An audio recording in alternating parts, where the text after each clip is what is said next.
오늘은 대항해 시대 때 스페인의 아즈텍 제국 정복의 이야기를 해보려 합니다. 이 전쟁은 역사상 가장 처참한 전쟁 중 하나였습니다. 단 1000여 명의 스페인 병사들이 600만 명이 넘는 인구를 자랑하는 거대한 아즈텍 제국을 정복한 이야기이죠. 작은 병력이 압도적으로 큰 적을 상대한 전쟁에 대해 이야기한다면 이 전쟁은 그 대표적인 전쟁이라고 할 수 있습니다. 자, 바로 시작해 보겠습니다. 이야기는 16세기 스페인의 대항해 시대에 시작됩니다. 새롭게 발견된 아메리카 땅에 금이 넘쳐난다는 소문이 퍼졌습니다. 당연히 스페인 전역의 많은 사람들이 신대륙에서 큰 돈을 벌겠다는 희망을 품고 짐을 싸서 배를 탔습니다. 그들은 탐욕과 야망의 불길에 사로잡혔습니다. 스페인을 위해 이러한 재물을 정복하고 차지하고자 하는 욕망은 집착이 되었습니다. 권력과 부를 확장하고 싶어 했던 스페인 왕실은 대서양 횡단 탐험에 자금을 지원했습니다. 이 항해는 세계 무대에서 스페인의 위상을 높이는 수단으로 여겨졌습니다. 금에 대한 약속과 개종에 대한 열정에 이끌린 탐험가들은 위험한 여정을 시작했습니다. 육지가 보이지 않는 험난한 바다를 건너며 미지의 위험에 맞서야 했습니다. 그들은 새로운 땅, 새로운 재물, 그리고 그들의 종교를 전파할 새로운 문명을 찾아 나섰습니다. 신대륙은 기회와 위험의 땅이었습니다. 이 탐험가들 중에는 만족할 줄 모르는 야망을 가진 에르난 코르테스가 있었습니다. 그의 결단력과 전략적 사고는 그를 차별화했습니다. 그는 스페인의 신대륙 정복에서 핵심 인물이며 역사를 송두리째 바꾸어 놓았습니다. 그의 이름은 한때 위대했던 아즈텍 제국의 몰락을 가져왔으며 오늘날까지도 매혹과 논쟁의 주제로 남아 있습니다. 하급 귀족 가문에서 태어난 코르테스는 자신의 지방적인 환경이 제공하는 것 이상을 갈망했습니다. 어린 시절부터 그는 자신의 신분을 뛰어넘어 이름을 알리고자 하는 욕망에 사로잡혔습니다. 탐험가와 정복자들의 이야기는 그의 상상력을 자극했고 그는 먼 땅과 막대한 재물을 꿈꿨습니다. 그는 신대륙을 자신의 야망을 펼칠 무대로 보았습니다. 광활하고 미지의 영토는 용기와 비전을 가진 자에게 무한한 기회를 약속했습니다. 1104년 19세의 나이에 그는 대서양을 건너는 항해를 시작했습니다. 그의 인생을 건 여정의 첫걸음이었고 익숙한 것을 뒤로하고 미지의 세계로 나아가는 것이었습니다.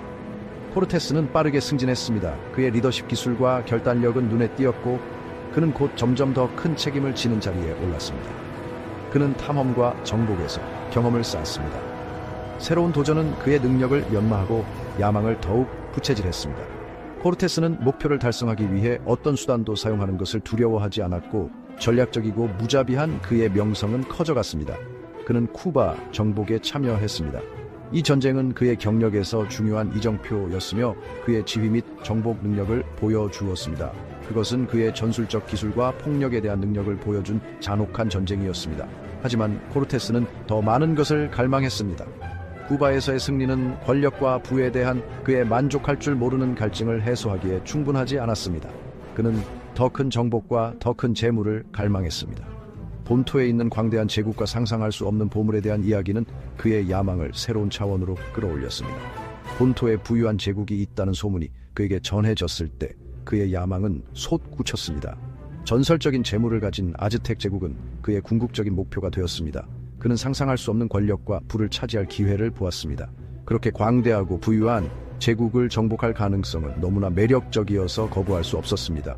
그는 목표를 달성하기 위해 어떤 일도 서슴지 않을 것입니다. 코르테스는 영광과 지배에 대한 자신의 꿈을 이루기 위해 어떤 장애물에도 맞서고 어떤 동맹도 배신하고 어떤 적도 분쇄할 준비가 되어 있었습니다. 1918년 스페인 정복자 에르난 코르테스는 아메리카 본토를 탐험하고 무역할 수 있는 위임장을 확보했습니다. 이 위임장은 그가 미지의 영토로 진출하여 스페인 왕실을 위해 막대한 부와 새로운 땅을 발견할 수 있는 중요한 기회였습니다. 마치 새로운 사업권을 따낸 것과 같은 것이죠.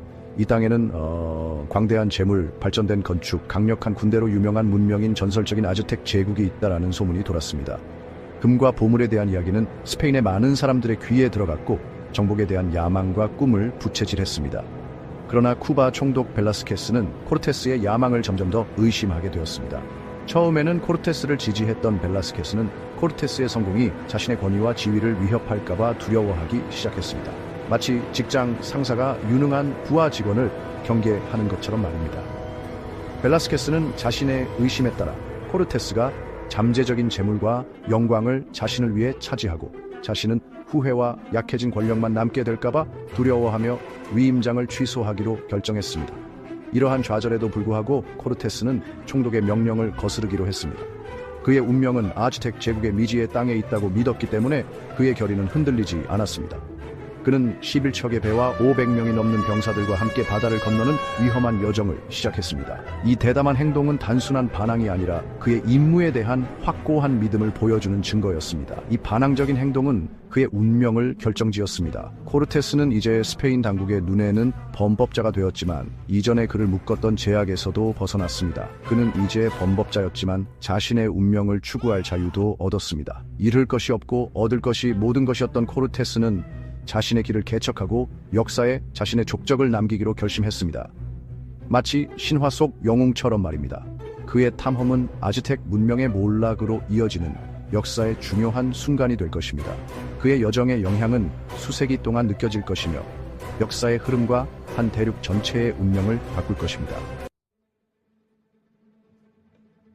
유카탄 반도에 상륙한 코르테스는 원주민들과 마주쳤습니다. 그들은 근처에 사는 아즈텍 제국의 지배를 받고 있었지만 아즈텍 지배자들에게 깊은 원한을 품고 있었습니다. 그들은 시도 때도 없이 아즈텍인들에게 사냥당하며 산채로 제물로 바쳐졌으며 그런 아즈텍의 잔혹한 관행에 대한 두려움 속에서 살았습니다. 코르테스는 이러한 잔혹한 원한을 이용했습니다. 그는 능숙하게 원주민 부족들을 이간질하며 특히 아즈텍에 대한 증오심을 불러일으켰습니다. 그리하여 원주민들에게 유카탄 지형의 정보 등의 도움을 요청하며 그 대신 대가로 아즈텍으로부터 해방을 해주기로 약속했습니다. 그는 아즈텍을 정복하기 위해서는 모든 원주민들이 아즈텍에게 등 돌리게 해야 한다는 것을 알고 있었습니다. 5번째 섹션, 공포의 지배 아즈텍의 관행을 밝히다. 거대한 도시 테노치티틀란을 중심으로 한 아즈텍 제국은 장엄함과 잔혹함이 공존하는 문명이었습니다. 그들은 여러 신들을 숭배했습니다.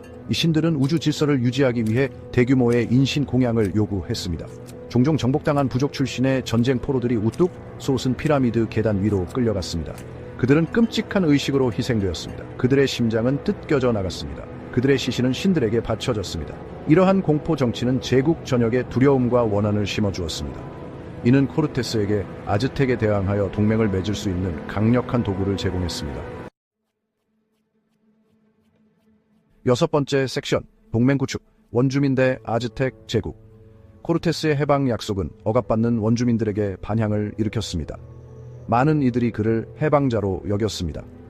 나와 함께 싸우면 우리는 함께 아즈텍을 무너뜨릴 것이다. 그들은 아즈텍의 지배에서 벗어나기를 갈망했습니다. 새로운 동맹이 생길 때마다 그의 군대는 더욱 강해졌습니다.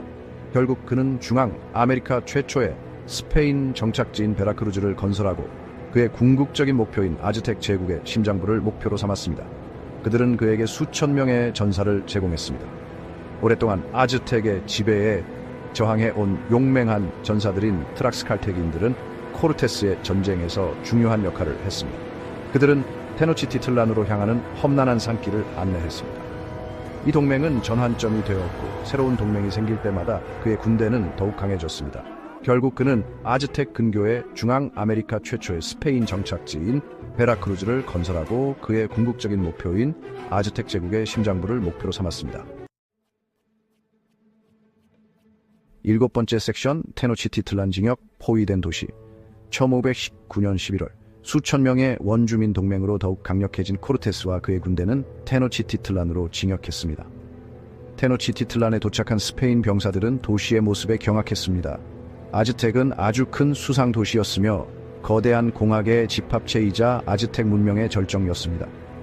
하지만 은빛 강철 갑옷, 머스켓총, 말, 그리고 원주민 전사들을 거느린 코르테스는 제국을 무너뜨리겠다는 결의를 다지며 아즈텍의 수도 테노치티틀란으로 공격했습니다. 아즈텍 황제 몬테수마 2세는 망설였습니다. 그는 코르테스의 군대가 전설 속에 내려오는 신들인지 파괴자인지 확신하지 못했습니다. 그렇게 갈팡질팡하다가 그는 코르테스와 그의 군대가 도시에 들어오는 것을 허락했습니다. 그리고 그 결정은 치명적인 결과를 초래하게 됩니다. 그렇게 아즈텍의 황제는 코르테스에게 제국의 심장부로 향하는 발판을 마련해 주었습니다. 그리고 그렇게 아즈텍 정복의 진짜 이야기가 시작됩니다. 다음에 계속됩니다.